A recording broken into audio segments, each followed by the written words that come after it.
It's time for the end of term review at Maestro University. And I know what we're all here for. How did those final exams go? And I am so happy to be able to talk to y'all about this because but first, how did my week 9 go? I know that I skipped posting week 9, but that was because week 9 was really like week 7 and week 8. It was pretty straightforward. I didn't have any issues.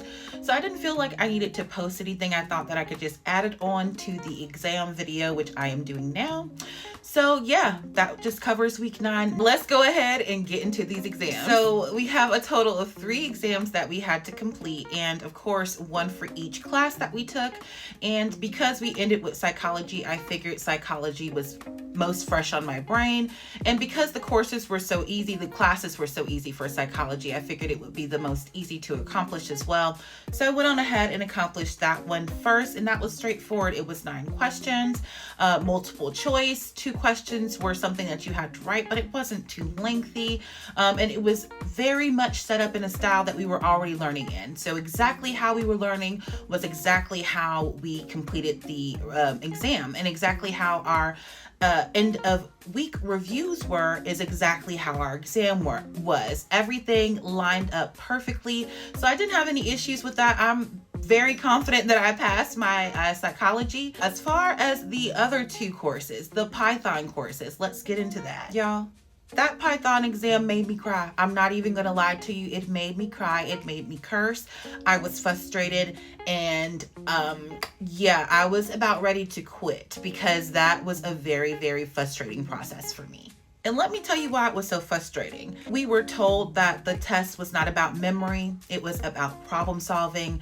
And if you go to the Maestro chatbot and you ask about the exam, it will tell you, as long as you're doing well on the weekly reviews and as long as you are practicing, that you are going to do excellent on these exams. So don't worry about it. And that is misleading. Very, very, very misleading. And let me tell you why it's misleading, because it's not the same setup.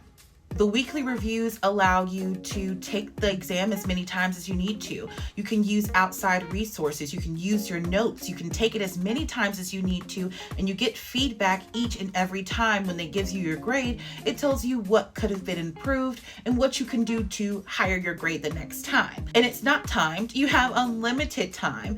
What you have to do is harder, but you have access to your resources, which is more closely related to how coders work in the real world with outside resources. You don't go by memory. The weekly reviews and how the test was set up didn't match. So if you did well on the weekly reviews, that has nothing to do with how well you're going to do on that exam. You don't have the same access to the same resources as you do on the weekly reviews. One of the things that really bothered me the most was the timing. That's a lot of pressure to put on someone who has never coded before. And yes, we have done the weekly reviews, but we've had unlimited time. We could take the test as many times as we needed to. We could use outside resources.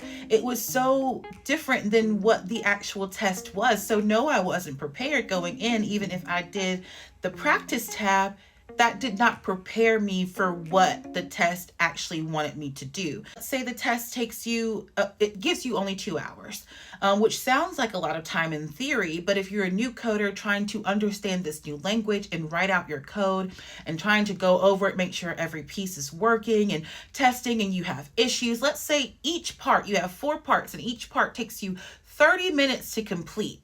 And if you go over 5-10 minutes, you are now behind, and your brain has switched from logical thinking, problem solving to survival mode.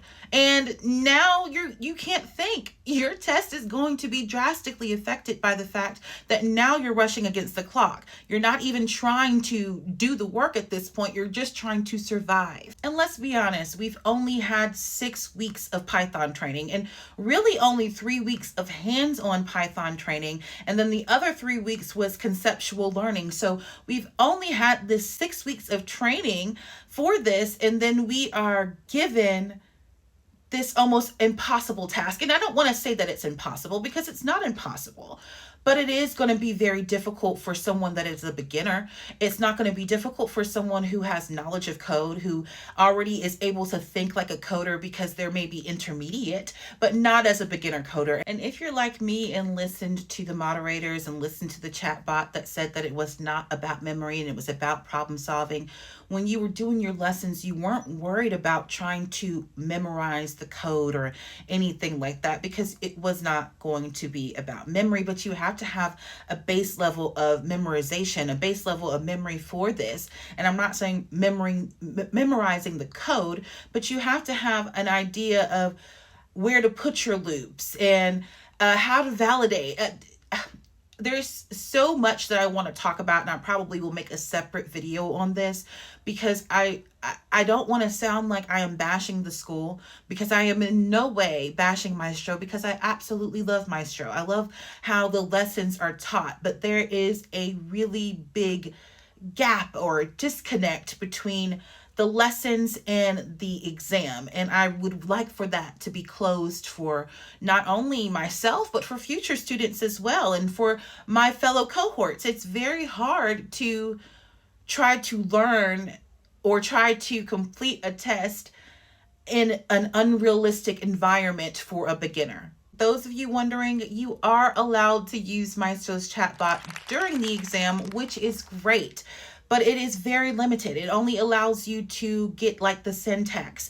So if you need to understand, or let's say you need to remember how to write a function, it'll tell you how to write a function. Now, if you need to understand where your variables go, if you've written something in the correct way, it's not going to be able to help you with that, which is again unrealistic for real coders, because in the real world, real coders use references. They use Google, they use outside sources, they use notes, they use a lot of resources that we were allowed to have as beginners with literally only 6 weeks of training. I ended up not really completing that test. I ended up stopping because I was running out of time.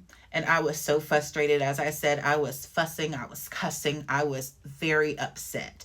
And I really had to like take a breath afterwards, because I was very upset about how the exam went. I thought I was going to be prepared because of everything that I had been told. I assumed that I was prepared for this exam, and I was in no way prepared for this. And I was able to show the exam to a friend who is in code after I was done with the exam. You're able to go back and look at it.